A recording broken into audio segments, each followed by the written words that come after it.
The 1970s were supposed to be the decade when motorcycles got boring. Emissions regulations strangled power, safety mandates added weight, and manufacturers seemed more interested in building practical transportation than exciting machines. But what if I told you that some of the most deceptive, most underestimated, and most secretly powerful motorcycles ever built emerged from that maligned decade, wearing disguises so convincing that unsuspecting riders had no idea what was about to embarrass them at stoplights? We're talking about sleepers, machines that looked ordinary, but that concealed performance so shocking that sport bike riders found themselves staring at taillights they never expected to see. Today, we're counting down 12 unknown sleeper motorcycles of the 1970s, from Japanese inline fours hiding superbike speed to British triples that rivaled anything from Tokyo, from Italian twins with racing DNA to German boxers wearing full fairings that created aerodynamic advantages nobody anticipated. These aren't just forgotten performance bikes. These are wolves in sheep's clothing that proved the 70s weren't about compromise, but about hidden capability that caught everyone by surprise. Number 12, 1979, Suzuki GS1000S. The 1979 Suzuki GS1000S takes the 12th position as a motorcycle that looked like a standard UJM, or Universal Japanese Motorcycle, but that dominated endurance racing, proving that beneath the conservative styling was a genuinely capable machine. The 997 cubic inch inline four produced 90 horsepower through sophisticated engineering that Suzuki had developed, creating an engine that was smooth, powerful, and reliable enough for the sustained high-speed operation that endurance racing demanded. The top speed of approximately 135 miles per hour was genuinely impressive for the late 70s and made the GS1000S competitive with dedicated sport bikes, despite the standard motorcycle appearance that suggested touring or commuting rather than aggressive performance riding. The styling was deliberately understated with the bikini fairing and conservative proportions, creating an appearance that communicated practicality rather than the raw speed that the chassis and engine could deliver when ridden aggressively by skilled riders who understood the GS1000S's capabilities. The endurance racing success was substantial, with Suzuki-backed teams winning events and proving that the GS1000S possessed the performance and the durability necessary for competitions where machines ran at sustained high speeds for hours, testing reliability and revealing weaknesses that less thoroughly engineered motorcycles would experience through mechanical failures or handling problems. The sleeper factor came from the GS1000S, looking like every other Japanese four-cylinder motorcycle from an era when standardization had created visual similarity across manufacturers, creating a situation where the Suzuki's genuine capabilities weren't obvious until throttles opened and the smooth inline four delivered acceleration that standard-looking motorcycles weren't supposed to possess. Before we move deeper into the countdown, subscribe to the channel. The 70s were full of surprises, and so are the machines coming up next. Number 11, 1972, Laverda SF750. The 1972 Laverda SF750 featured a 744 cubic inch parallel twin producing 60 horsepower, creating an Italian twin with racing pedigree that was disguised as a standard roadster, appealing to riders who wanted performance without the aggressive styling that dedicated sport bikes featured. The top speed of approximately 115 miles per hour was respectable for an early 70s parallel twin and demonstrated that Laverda had built a genuinely capable machine, despite the conservative appearance that suggested touring or commuting rather than spirited riding. The racing heritage was genuine, with Laverda having competed successfully in endurance events, proving that the SF750's engineering was sound and that the parallel twin architecture could deliver reliability and performance when properly developed. The styling was elegant with Italian design sensibilities, creating an appearance that was sophisticated rather than flashy, appealing to riders who appreciated understated beauty and who didn't need aggressive bodywork, announcing their motorcycle's capabilities to everyone seeing it. The handling was excellent with Laverda's understanding of chassis dynamics, creating a motorcycle that was stable and predictable, allowing riders to exploit the available power effectively through corners where less sophisticated machines would struggle maintaining composure. The sleeper factor came from the SF750, looking like a conventional parallel twin roadster that nobody would suspect could keep pace with more obviously sporting motorcycles. creating perfect conditions for surprising, unsuspecting riders who assumed that Italian twins were beautiful but slow compared to Japanese multi-cylinder machines that were dominating performance segments. Number 10, 1977 BMW R100 RS. The 1977 BMW R100 RS takes the 10th position as the first production motorcycle with a full aerodynamic fairing that looked like a tourer, but that possessed superbike speed through the combination of adequate power and dramatically reduced aerodynamic drag. The 980 cubic inch Boxer twin produced 70 horsepower, which was modest compared to Japanese inline fours, but which was adequate when combined with the fairing that allowed the R100 RS to slice through air with minimal resistance. The top speed of approximately 125 miles per hour was genuinely impressive for a Boxer twin and demonstrated that aerodynamics mattered as much as raw power for achieving high velocities where drag increased exponentially and where even small improvements in the coefficient of drag translated into meaningful top speed advantages. The fairing was sophisticated with wind tunnel development, creating shapes that directed air efficiently around the motorcycle and the rider, reducing buffeting and improving stability at high speeds, where unfaired motorcycles would struggle with wind pressure, creating fatigue and control difficulties. The styling was distinctive with the full fairing, creating an appearance that was more touring-oriented than sporting, contributing to the sleeper factor, where riders seeing the R100 RS wouldn't necessarily recognize that beneath the practical bodywork was a motorcycle capable of sustained high-speed travel that would embarrass sport bikes once speeds climbed high enough that aerodynamics became the limiting factor, rather than peak horsepower. The handling was typical BMW, with the Boxer twins' low center of gravity and shaft drive, creating stable, predictable dynamics that inspired confidence during aggressive riding, even if the steering wasn't as sharp as lighter, more compact sport bikes offered. The touring capability was genuine, with the fairing providing excellent weather protection, the comfortable seat allowing long-distance riding without excessive fatigue, and the mechanical reliability that BMW's reputation promised, creating a motorcycle that could cover vast distances quickly and comfortably, while possessing performance that dedicated touring bikes couldn't match. The sleeper factor was perfect with the R100 RS looking like a practical touring machine until speeds climbed and the aerodynamic advantages became apparent as sport bikes struggled maintaining speeds that the BMW achieved effortlessly through superior aerodynamics that unfaired competitors couldn't overcome regardless of their power advantages.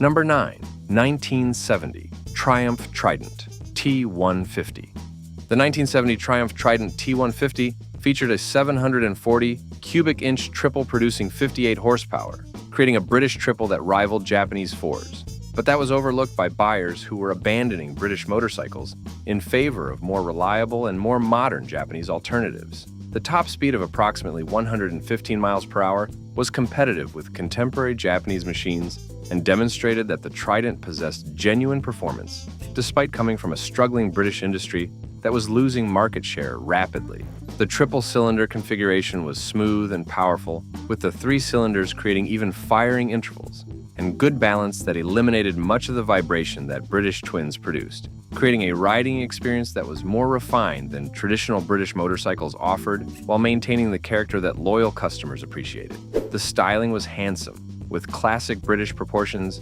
and quality finishes creating an appearance that was traditional without being dated, appealing to riders who valued established aesthetics over the increasingly modern designs that Japanese manufacturers were introducing. The handling was excellent, with Triumph's experience creating a chassis that was well-balanced and predictable, allowing riders to exploit the available power effectively, and creating a riding experience that was engaging and rewarding rather than just being fast in straight lines. The market timing was unfortunate, with the Trident arriving just as British motorcycle industry was collapsing under financial pressures and labor issues that prevented the investments necessary for competing effectively with Japanese manufacturers who were offering more power, better reliability, and lower prices. The sleeper factor came from the Trident being dismissed by many buyers who assumed that British motorcycles were outdated and unreliable compared to Japanese alternatives, creating a situation where riders who did choose Triumphs discovered that the performance was genuinely competitive and that the triple-cylinder engine delivered a riding experience that was different from, but not inferior to, the inline fours that were becoming dominant. The production ended in the mid-70s, leaving the Trident as a final expression of traditional British motorcycle engineering before the industry collapsed and before decades would pass, before British brands would be revived under new ownership. Number 8, 1978, Honda CX500. The 1978 Honda CX500 looked like a commuter bike with its upright seating position and conservative styling, but introduced shaft drive and liquid cooling, creating technical sophistication that the appearance didn't suggest, and that made the CX500 more advanced than many motorcycles that looked more exciting. The 497 cubic inch liquid-cooled V-twin produced 50 horsepower through a transverse V-twin configuration that was unusual and that created a distinctive appearance, with the cylinders jutting out from the frame at odd angles. The top speed of approximately 105 miles per hour was adequate for a motorcycle that was positioned as practical transportation rather than as a performance machine, creating capability that exceeded what the utilitarian styling suggested, and that made the CX500 surprisingly quick when ridden aggressively. The shaft drive was maintenance-free and smooth, with Honda's engineering eliminating the chain maintenance that most motorcycles required, and creating power delivery that was seamless, without the surging that chain drive could create during throttle transitions. The liquid cooling was advanced for the era, with Honda recognizing that water cooling provided consistent operating temperatures and allowed tighter tolerances than air cooling could achieve, creating an engine that was efficient and reliable, even if the radiator and cooling system added complexity that air-cooled engines avoided. The styling was polarizing, with the CX500's unusual proportions and technical appearance creating an aesthetic that some riders loved, while others found merely odd or unattractive compared to more conventional motorcycles that followed established design conventions. The sleeper factor came from the CX500, looking like basic transportation that Honda built for commuters and utility riders, creating a situation where the technical sophistication and the adequate performance weren't obvious until experiencing the motorcycle and discovering that beneath the plain exterior was genuinely well-engineered machine that could surprise more obviously sporting motorcycles.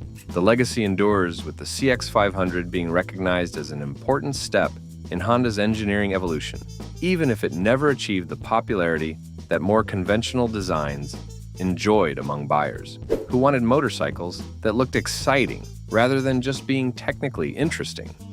Number 7, 1976, Kawasaki KH400.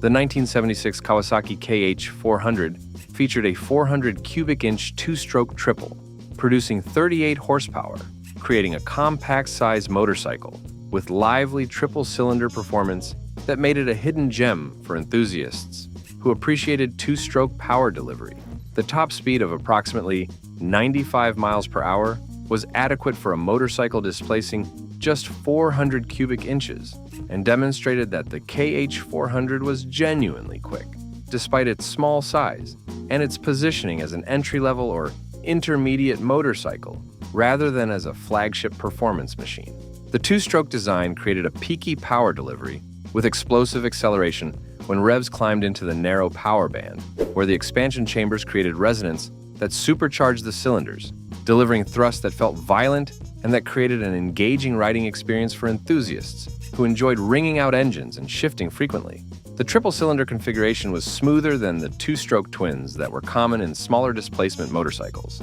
with the three cylinders creating better balance and more even power delivery than twins could achieve, while maintaining the lightweight and strong power-to-weight ratio that made two strokes appealing. The styling was sporty, with the KH400 featuring bright colors, distinctive graphics, and proportions that communicated performance intentions, even if the small displacement suggested that actual speed would be modest compared to larger motorcycles. The handling was nimble, with the lightweight and compact dimensions creating a motorcycle that was agile and responsive, allowing riders to exploit the available power effectively through corners, where momentum maintenance was critical for fast riding with limited displacement. The sleeper factor came from the KH400 being dismissed by many riders who assumed that 400 cubic inches couldn't provide exciting performance, creating a situation where those who did ride KH400s discovered that the two-stroke triple delivered acceleration and character that larger four-stroke motorcycles often couldn't match, despite their displacement advantages. The production ended in the late 70s as emissions regulations made two strokes increasingly difficult to certify, and as four-stroke technology advanced to the point where the two-stroke advantages were no longer compelling enough to justify the disadvantages, including poor fuel economy and the need for mixing oil with gasoline. Number 6. 1971. Moto Guzzi V7 Sport. The 1971 Moto Guzzi V7 Sport featured a 748 cubic inch V-twin, producing 70 horsepower, creating Italian styling with superb handling. That was overshadowed by Ducati, but that was equally capable when ridden by skilled riders who appreciated the Guzzi's distinctive character. The top speed of approximately 120 miles per hour was genuinely impressive for an early 70s V-twin, and demonstrated that Moto Guzzi had built a genuinely quick motorcycle, despite being a smaller manufacturer with limited resources compared to Japanese competitors. The transverse V-twin layout provided excellent cooling and easy access for maintenance, with the cylinders jutting out from the frame, creating a distinctive appearance that made Moto Guzzi motorcycles instantly recognizable. The handling was excellent, with Moto Guzzi's understanding of chassis dynamics, creating a motorcycle that was stable and predictable, allowing riders to exploit the available power effectively, and creating a riding experience that emphasized cornering capability and chassis balance over raw acceleration that Japanese inline fours provided. The styling was beautiful, with Italian design sensibilities creating flowing lines and elegant proportions that made the V7 Sport visually appealing, even to people who didn't ride or who didn't understand the technical sophistication that the engineering represented. The shaft drive was reliable and maintenance-free, with Moto Guzzi's longitudinal crankshaft orientation aligning naturally with the drive shaft running toward the rear wheel, creating a mechanical layout that was efficient and that avoided the complexity that some shaft drive designs required. The sleeper factor came from the V7 Sport, being overshadowed by Ducati's more famous twins and by the flood of Japanese motorcycles that were dominating sales, creating a situation where Moto Guzzi's genuine capabilities weren't widely recognized, and where riders discovering the V7 Sport were pleasantly surprised by the performance and the handling that the Italian twin delivered. The production was limited, with Moto Guzzi being a small manufacturer that couldn't compete with the volumes that larger companies achieved, creating a rarity that has made clean examples increasingly valuable, as collectors recognize the V7 Sport as representing Italian motorcycle engineering at its finest. Number 5. 1972. Norton Combat Commando. The 1972 Norton Combat Commando takes the 5th position as a British twin, with hidden performance upgrades that made it faster than most riders expected when seeing what appeared to be a conventional parallel twin roadster. The 745 cubic inch parallel twin produced 65 horsepower through aggressive tuning that Norton applied, including higher compression, hotter camshaft, and improved breathing, creating output that was strong for an early 70s parallel twin, and that made the Combat Commando genuinely quick. The top speed of approximately 115 miles per hour was competitive with contemporary Japanese motorcycles, and demonstrated that Norton had extracted impressive performance from the traditional parallel twin architecture that was becoming obsolete as multi-cylinder engines offered smoother power and higher outputs. The isoelastic frame used rubber mountings that isolated the engine from the frame, allowing the parallel twin to vibrate naturally without transmitting those vibrations to the rider through the handlebars and seat, creating a riding experience that was more comfortable than solidly mounted British twins that shook violently at certain RPM. The styling was handsome, with classic British proportions and quality finishes, creating an appearance that was traditional and understated, contributing to the sleeper factor, where the Combat Commando looked like a standard Norton rather than announcing its enhanced performance through aggressive styling or graphics. The handling was excellent, with Norton's racing experience creating a chassis that was well-balanced and predictable, allowing riders to exploit the available power effectively and creating a riding experience that emphasized cornering and chassis dynamics over straight-line acceleration. The reliability issues were substantial, with the Combat Commando's aggressive tuning creating durability problems that Norton hadn't fully solved, resulting in bearing failures and other mechanical issues that damaged the model's reputation, and that led to warranty claims that financially troubled Norton could barely afford. The production was brief, with Norton quickly detuning the combat specification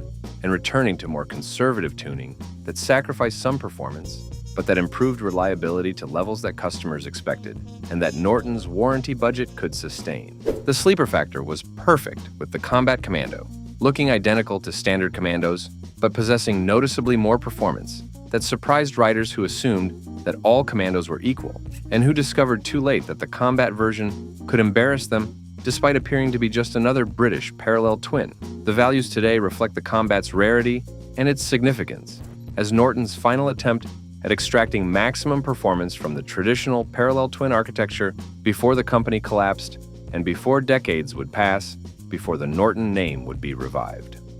Number 4. 1975 Honda CB 400F Supersport.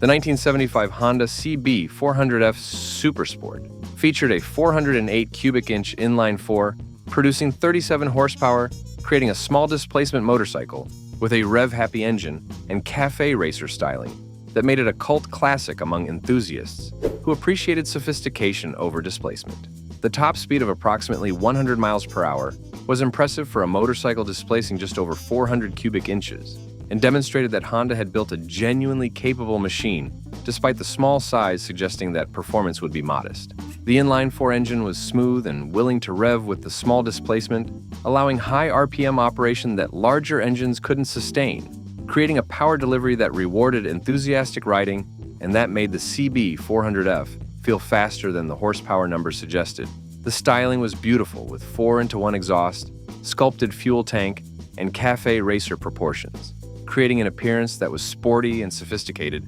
appealing to riders who wanted motorcycles that looked as good as they performed. The handling was excellent, with the lightweight and short wheelbase, creating a motorcycle that was nimble and responsive, allowing riders to exploit the available power effectively through corners where momentum maintenance was critical for fast riding with limited displacement. The build quality was typical Honda, with precise manufacturing and quality finishes, creating a motorcycle that felt substantial and well-assembled, rather than crude or roughly finished like some smaller displacement machines that manufacturers built primarily as economy transportation. The sleeper factor came from the CB 400F, being dismissed by many riders who assumed that 400 cubic inches couldn't provide exciting performance, creating a situation where those who did ride the Supersport discovered that the sophisticated inline-4 and the excellent chassis created a riding experience that was genuinely engaging and that could embarrass larger motorcycles through corners where the CB 400F's lightweight and nimble handling provided advantages that displacement couldn't overcome. The production was relatively brief, with Honda discontinuing the CB 400F after a few years, as the company shifted focus to larger displacement motorcycles that American buyers preferred, leaving the Supersport as a brief expression of Honda's ability to build sophisticated small displacement motorcycles that emphasized refinement and handling over raw power.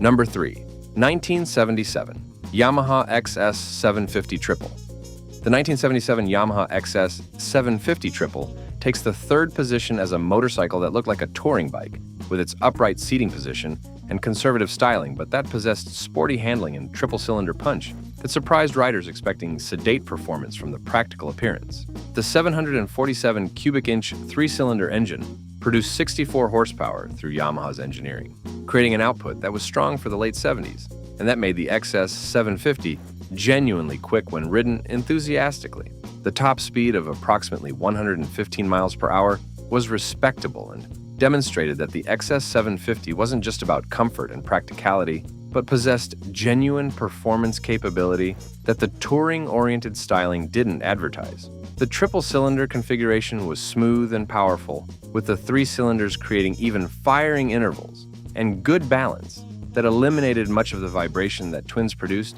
while avoiding the complexity and width that inline-4s required, creating a middle ground that offered advantages of both architectures. The handling was surprisingly sporty, with Yamaha's chassis tuning, creating a motorcycle that was more capable through corners than the upright riding position and conservative styling suggested, allowing skilled riders to maintain impressive pace on twisty roads where the XS 750's balance and predictability allowed exploiting the available power effectively. The shaft drive was reliable and maintenance-free, with Yamaha's engineering providing smooth power delivery without the chain maintenance that most motorcycles required, and without the surging that some shaft drive systems created during throttle transitions. The styling was conservative and understated, with the XS 750 featuring proportions and details that communicated practicality rather than performance, contributing to the sleeper factor, where riders seeing the Yamaha wouldn't necessarily recognize that beneath the practical exterior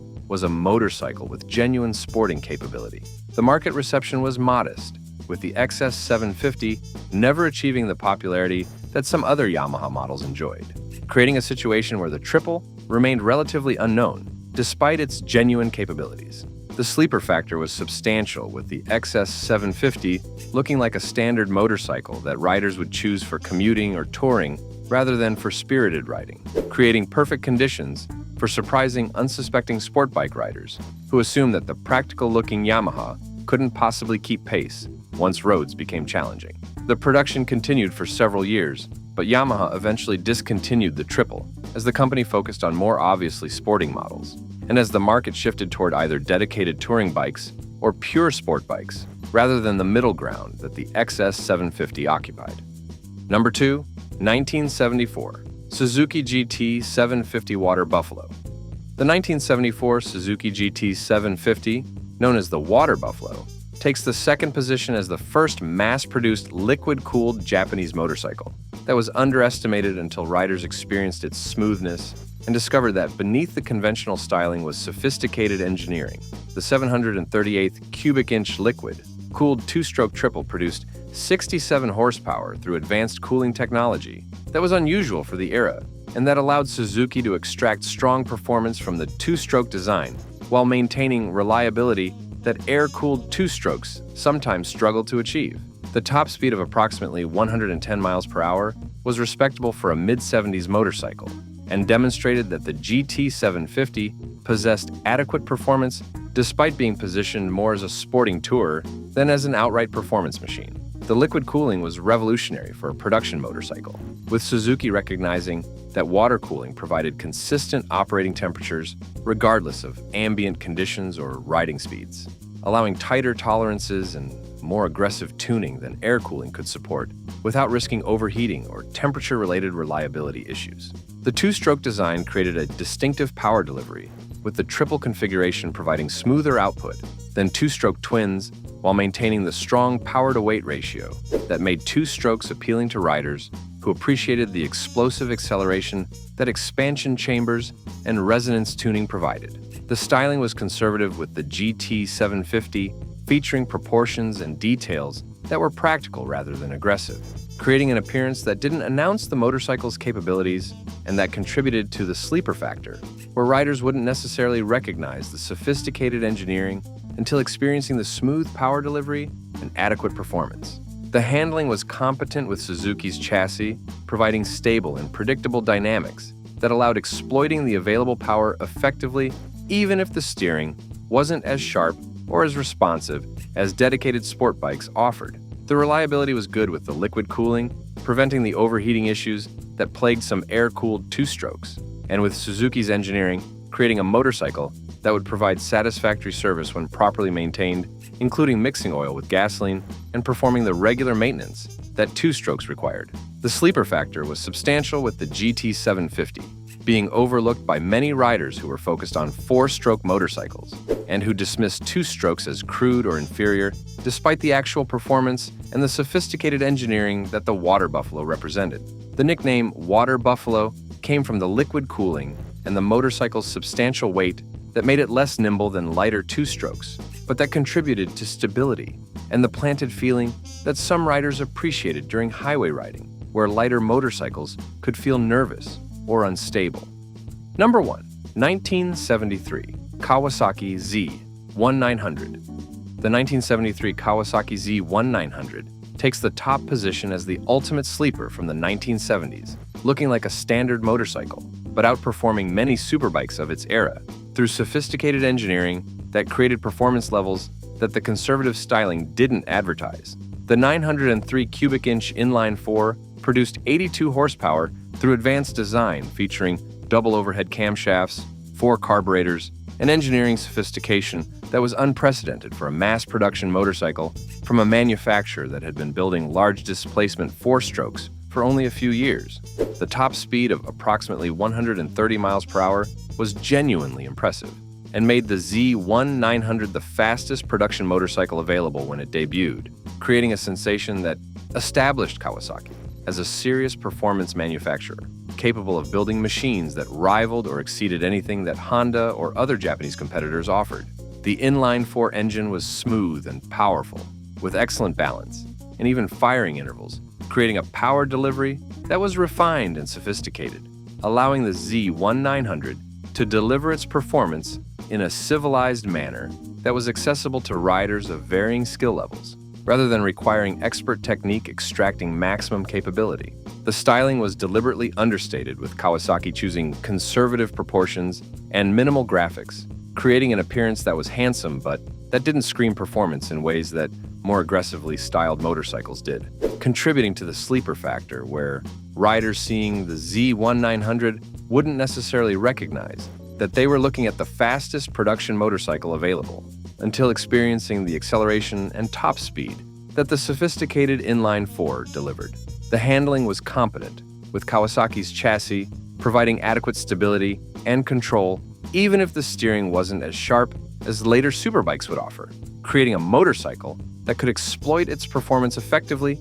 even if ultimate handling precision wasn't the primary focus. The reliability was good, with Kawasaki's engineering creating a motorcycle that would provide satisfactory service when properly maintained, though the performance emphasis meant that regular maintenance was essential and that neglected Z1900s would develop problems that careful owners would avoid through proper care. The cultural impact was profound, with the Z1900 proving that Kawasaki could build genuine superbikes and that the conservative styling didn't indicate conservative performance, creating a reputation for hidden capability that would define Kawasaki's image for decades. The market success was substantial, with the Z1900 selling well and establishing Kawasaki as a performance leader that Honda and other competitors would need to answer with their own large displacement inline fours, creating an arms race that would benefit riders as manufacturers competed to build faster and more powerful motorcycles. The sleeper factor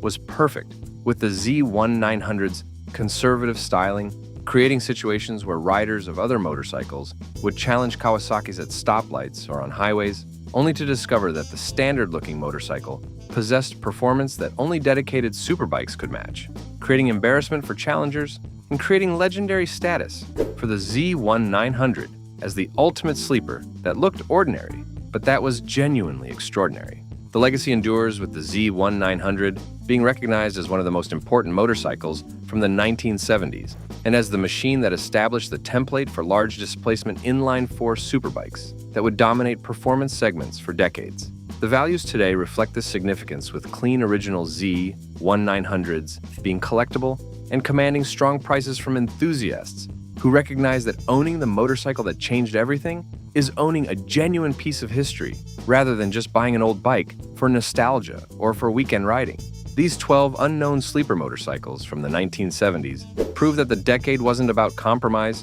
but about hidden capability that manufacturers disguised beneath conservative styling, creating machines that surprised everyone. From the Kawasaki Z1 that redefined superbike performance to the Suzuki Water Buffalo that pioneered liquid cooling, from the BMW that proved aerodynamics mattered to the Norton that squeezed maximum performance from British twins, these were the motorcycles that looked ordinary, but that concealed extraordinary engineering and performance. The 70s gave us sleepers that proved you couldn't judge capability by appearance, and that the most interesting motorcycles were often the ones that nobody suspected were fast until experiencing them firsthand. Which of these hidden legends would you ride? Drop your answer below. Subscribe now. More sleeper bikes and forgotten performance coming soon.